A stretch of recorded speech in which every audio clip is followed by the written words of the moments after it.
Olá, eu sou o seminarista Leonardo e esse é o podcast Momento de Fé.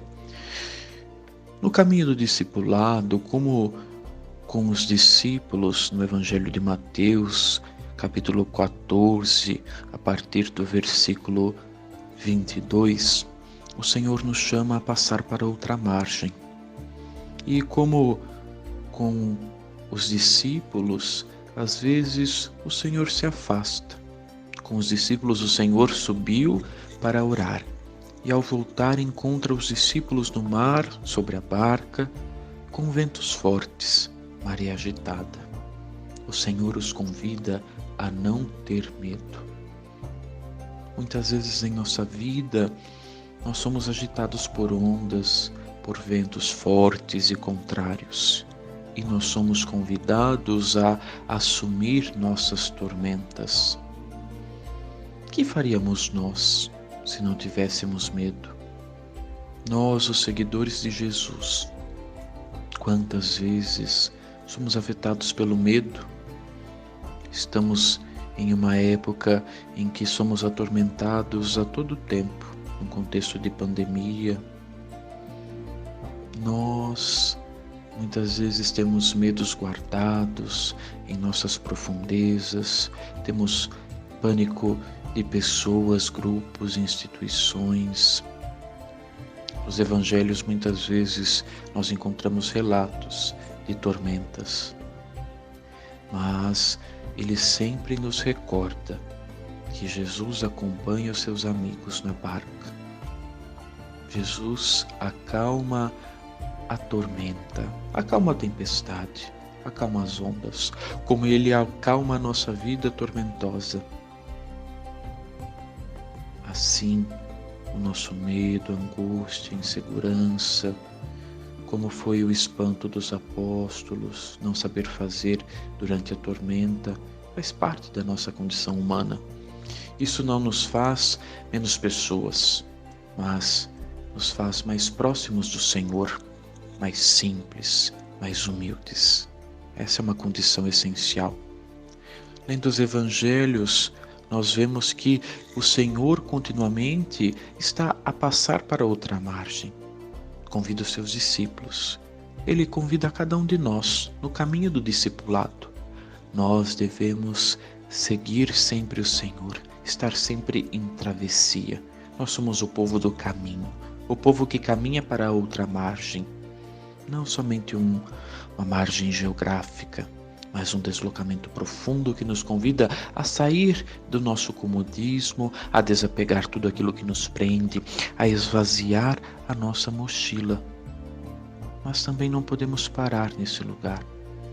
Todos os lugares são lugares de passagem. Jesus, quando convida os seus discípulos, os força a ir a outra margem. É necessário sair dali. Não devemos nos prender a nada, não devemos nos prender a qualquer ocasião. Nós devemos compreender sempre o mandato de Jesus, passar a outra margem, deixar tudo de lado.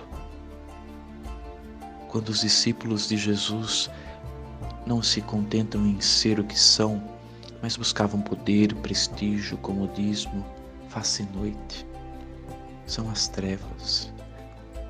A vida não avança, a tormenta se amplia. Jesus, como no Evangelho, apareceu e os discípulos achavam que era um fantasma. Perde-se a fé. Seguir Jesus implica nós continuar sempre passando para outra margem, ser diferente, não permanecer fechado, passar para o outro lado. O outro lado que nos leva a Deus, essa é a condição necessária. Precisamos correr o risco, pedir uma chance a Deus, pedir que o Senhor nos acompanhe no momento em que nós enfrentamos dificuldades, o desconhecido, o incerto. As experiências serão obscuras, encontraremos tribulações, tempestades, pois isso tudo é inerente à fé cristã. Está presente em todas as pessoas, mas isso deve nos levar a uma confiança, a uma união com o Senhor na realidade cotidiana, no nosso dia a dia. Se nós queremos ser santos, se nós queremos encontrar o Senhor, é na nossa vida, é no nosso dia a dia que nós vamos ter essa experiência. Perceber que não devemos fazer a opção pelo porto seguro. Muitas vezes devemos entrar no mar agitado, encontrar o vento contrário, a escuridão da noite, tudo que agita a nossa alma, e assim desenvolver a nossa potencialidade de se converter, de se formar, de se provar. O Senhor nos convida a não ter medo. É um apelo, é uma força que Ele dá a nós. Nos convida a vislumbrar a outra margem, a fazer a travessia. Diante dos nossos conflitos, devemos ter coragem de enfrentar com a força da fé, identificar os nossos medos, desenterrar os nossos medos, substituir essa cultura do medo pela coragem. Sem a superação do medo, a nossa missão está comprometida, perde a sua força. Coloquemos a nossa esperança, a nossa coragem no Senhor, para que possamos nos tornar corajosos quando nós tomamos a decisão de arriscar, de segui-lo, e assim vencido o medo, nós nos tornaremos autênticos seguidores de Jesus. Que possamos fazer a nossa travessia da vida, enfrentar o medo, ver que o Senhor é a nossa força, Ele está conosco, Ele nos ampara. Louvado seja o nome de nosso Senhor Jesus Cristo, para sempre seja louvado.